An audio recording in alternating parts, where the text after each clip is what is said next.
James Olley will join us later from the Emirates as we discuss Arsenal. And that's where we begin, everybody, as Arsenal, the Gunners, draw against a very resilient Brentford. Thomas Frank's side continue to really fight and push. Shaka, initial reaction. I mean, we were talking about it before we went live. Brentford, such fighters, and Arsenal, a win wasted, do you think? Initial reaction, buddy.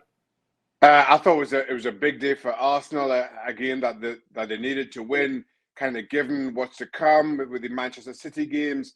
But to start, Luis, you described Brentford as resilient. I think we've got to use far stronger terms for that.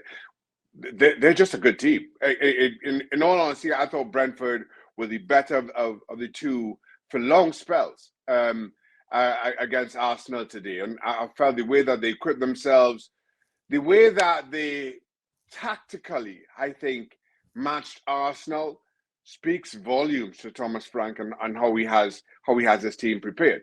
Now, Arsenal tried to play the ball out to the back and do so with as good effect as anybody in the league. Arteta, this is what he wants them to do.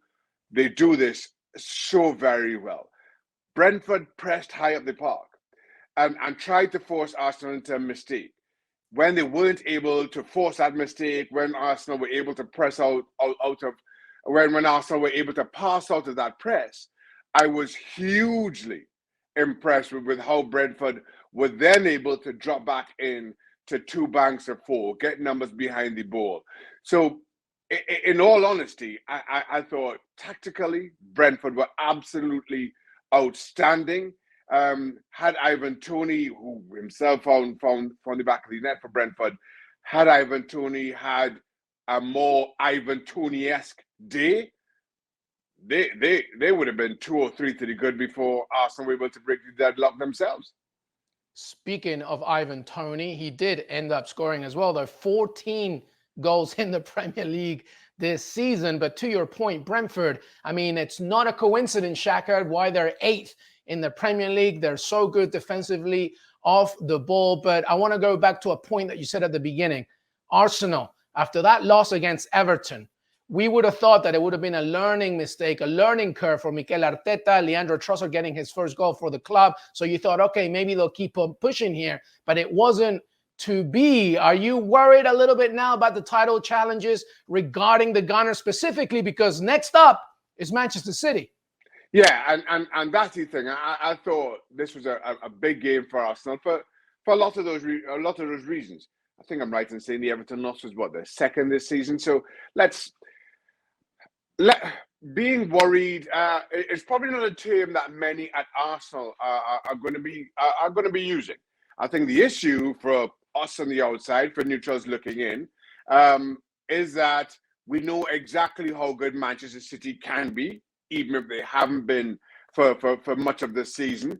We know we have seen Arsenal teams in the past kind of succumb to pressure. Though, again, 2 losses so far this season, there's not a huge lot of suggestion that this Arsenal team will go that way. So you're kind of waiting for that perfect storm. That's from the neutrals. If you're Arsenal, if you're sitting in that dressing room, you see it very differently. I just think that on the back of that Everton loss, a loss that came away to Everton, who just appointed a new manager, and the new manager bounced. And in Dyke, you have a manager who knows this league so well and clearly had his Everton team prepared and up for it. You wanted a response. Probably the worst team you could have asked for. Well, there are not many worse teams in the league that you could have come up against in Brentford.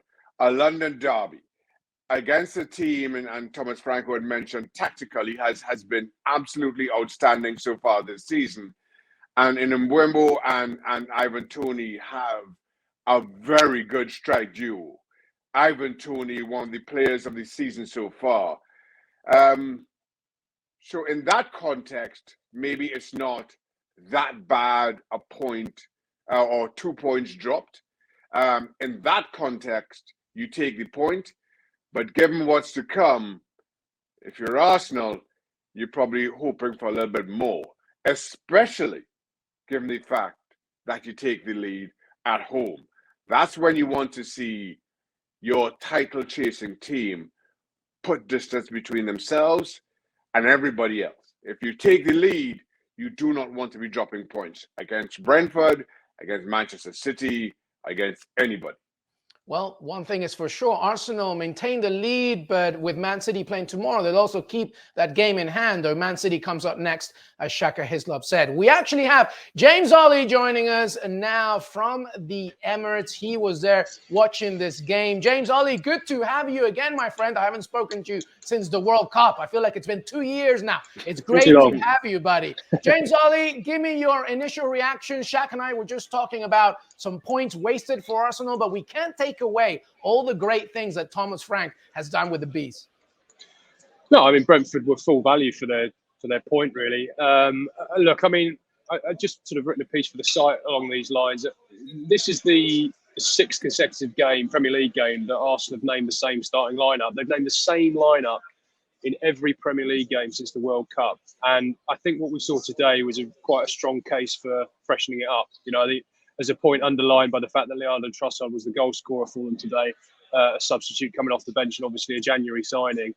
They sort of ran out of ideas a little bit here, and I think that's quite ominous for them now that you know they're going to have 3 games a week coming up, and obviously it's Manchester City on Wednesday. But that fixture on Wednesday really presents quite a conundrum for Mikel Arteta for me, because, as I say, the evidence is quite clear that I think this team needs just not massive rotation, but maybe 1 or 2 fresh legs, a few fresh ideas in there. But you've got your main rivals coming to your home on Wednesday, and surely you want to reward the players that have got you into the position to be top of the league with a cushion clear after whatever it is, 21, 22 games. So I think that's a really difficult one for Arteta in the coming days. He'll obviously recover from this and assess in training in terms of what lineup he's going to go with. But it just felt a little bit like 1 or 2 of the players, Gabriel Martinelli perhaps most obviously, have just come off the level where they were earlier in the season that have got them to such a great position. James, I'm going to come back to you in a second, obviously, because I really want to know a little bit more as well about the overall Arsenal sentiment after that point. But Shaka, just one thing that Olley just said right there, regarding the fact that Mikel Arteta continues to stick with the same lineup. I think that when you have a very experienced, deep squad, sometimes you think, all right, that might work, might not. But Shaka, what do you make of that? Specifically because this is an average age, what is it, like 24.7 years old? As a former player, somebody in a team, like what do you think the advantages or disadvantages are with something like Arteta, what he's doing right now, really just sticking with the program? I'm going to echo a lot of what James just said. In that, I have no problem with Arteta sticking with the same starting lineup, one that's got them to top of the league, continuing to show faith. And listen, we say it all the time, regardless of who you are, every single season you're going to go through a spell where things just don't seem to click. And the good teams are the ones who somehow seem to keep picking up points. Arsenal got a point today. Through those spells, who don't drop a lot, who still manage to keep things ticking over, and you play your way out of that spell. So on the one hand, you can quite easily applaud Arteta for sticking by this squad, for wanting to see, and again, we're talking about a lean spell where you've lost 1 and drawn 1. I mean, by any other measure, we're not really talking about a spell. It's just we know, again, how good City are and how, in the past, how frail Arsenal can be. But to that point, and James mentioned it, I don't think Martinelli has been great. And Trossard, when he has come on, has had an impact. So if you're Arteta, I think the time is right to now think, well, do I play Trossard from the very start? Now, Martinelli is quick, and defenses coming up against that kind of pace, you have to adjust. Just for that pure speed that Martinelli brings, but he hasn't had much of an impact. He's not been playing well. So the easy change, I think, given the form of Trossard, given the fact that he's finally got on the score sheet for Arsenal, is that you have to play him from the very start. an early test of the business that Arsenal did in January. Probably an earlier test than they would have liked, but if you go back to that window and you think that they tried to get Mykhailo Mudryk, they didn't get him. They ended up with Trossard. They tried to get Moises Caicedo out of Brighton. They didn't get him. They've ended up with Jorginho. I know Mudryk's hardly torn up any trees yet at Chelsea, but they were two big money, high profile signings they went for there to really give them an upgrade in terms of the quality that they had in those positions. And what they've ended up getting are two very competent. I like Trossard, and I think Jorginho gets a bad rap in many ways. I think they're two very solid, proven Premier League performers. But do they improve the starting 11? Do they, by the levels of quality that they produce on the known form that we know of those two players, do they materially improve the team? That is a debate. Now, Caicedo and Mudryk may well have taken Arsenal to another level. It didn't get those players over the line. We're now going to find out in the coming weeks and months whether maybe not settling, but missing out on those players and ended up maybe dropping down a level to Trossard and Jorginho, just how much of an impact that is going to have in the title race in the second half of the season. Well, we also know about Gabriel Jesus, of course, that he's back at least getting rehabbing, getting a little bit faster. We know that Eddie Nketiah, as much of a strong team player he is, all the pressures cannot just lie on his shoulders. James, Olley, how far away is Gabriel Jesus from coming back into action, and how detrimental has it been for his absence, and how substantial is it going to be when he comes back? Yeah, he's still a few weeks away. I know, just from speaking to people around here, I think the player's pushing very, very hard to try and get back. I think Arsenal are just wary of him rushing that process. And obviously, if he was to get another setback and be out even further into the end of March and April, that would be a huge blow for them. Look, I mean, I go against the grain a little bit here. I think Eddie Nketiah is a very popular player. He's obviously a local, come through the academy, and they like him a lot. I still think he's got something to prove at the highest level. In the big games, he performed very well and steps into the shoes of Gabriel Jesus. But I think when you think about going into a game like Wednesday in particular, Manchester City, I mean, obviously the comparisons with Haaland, but I don't think you can rely on Eddie Nketiah in those big games yet. He's only 21. He's still got plenty of time. He may develop into that player. But if we're talking about the here and now in a title race, you would you would think about Gabriel Jesus being a big game player, being someone who could step up in those moments. And I just felt today, this was another example of where maybe teams have just started to work Eddie Nketiah out a little bit. I'm not pinning the result on him exclusively, because I think Arsenal were a little bit flat, surprisingly flat actually in the first half, considering how well they've talked about their training this week and wanting to see this reaction after losing at Everton. But he's not quite as sharp a focal head for this team as you would think Gabriel Jesus should be, or his pedigree suggested that he would be.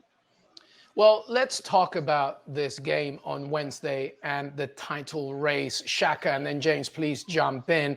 We know how important it is. It's obviously not a complex question, but how do you see it unfolding, especially as Man City face the greatest team the game has ever seen tomorrow?